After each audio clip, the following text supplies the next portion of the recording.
Real quick on Arkansas, I think this is interesting. I think this is more about like our culture in college basketball. We get so obsessed, and now Jarrell, you made a good point. There are a lot of great freshmen, but we're just obsessed with what's new. And part of the problem with all these preseason rankings, we see it in football the last 2 years, we've seen it in basketball. We don't know what we don't know yet. Like if anybody's sitting there telling you, it counts for me for sure. I'll tell you what I think right now, but that doesn't mean crap, honestly, because we have so many different dudes. You don't know how it's going to work. So teams you have high expectations for don't perform. Even in late December last year, you can get Florida to win the national championship still 25-1 because they had a weak non-conference schedule. Like you don't know what you don't know for quite some time in this new paradigm. Arkansas has a fair amount of retention and a coach that's not going to be in the Hall of Fame. I think it's funny that unless he has the certain new guys, we don't give Cal a shot or he doesn't get as much love. Like I think Arkansas is a roster, to your point, Mike. They could win the league.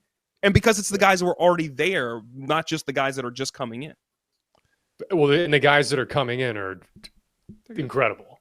I mean, Darius Acuff and Malik Thomas. And it's the thing with those two is we see it throughout college basketball, really great freshman classes. And that doesn't mean just depth, but just you can have 2-3 really good freshmen. But how they like the way I John Martin used the word symbiotic last night, so I don't want to make it seem like I'm taking his word here, but the symbiotic relationship between those two specifically and why their games fit so seamlessly is you have this explosive scorer, this explosive three-point shooter, and slippery wing in Malik Thomas paired with a guy who arguably from the guard spot will get more rim pressure than anybody in the SEC in Darius Acuff. And how that works together and how if I'm driving down the right slot and I'm Darius Acuff on a single side to Malik Thomas and you're guarding Malik Thomas in the corner and Darius Acuff beats his man, are you running in at the ball and leaving Malik Thomas? Or are you not and letting Darius Acuff get to the rim? Like just I love the pairing of those two just as freshmen. And then you already have like clearly Cal wants to focus on defense. That's why I don't think Malik Ewan started in that exhibition game against Memphis. It's why I think Malik Thomas could eventually get there once he figures out the defensive end. But like, how good were Billy Richmond and Carter Knox last year as freshmen? Mm-hmm. I mean, I know they didn't have gaudy numbers, but just how stable they were. They defended, they played their ass off.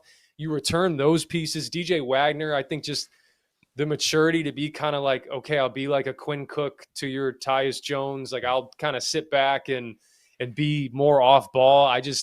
In Brazil, like I love their makeup. And I think it's an absolute travesty that we don't have a Kentucky-Arkansas matchup in February or March. That is a travesty. Absolute travesty. Oh my gosh. And to your point, Mike, like in terms of Wagner, like he's been loyal. Like when Cal and the whole thing went down at Kentucky and he decides to go with him to Arkansas, like the loyalty of that kid, like that needs to be mentioned as well. And we'll see how it works with him and Acuff in the backcourt and everything. But that is a travesty. Arkansas and Kentucky not playing in those months is an absolute travesty. Because it could come down to them.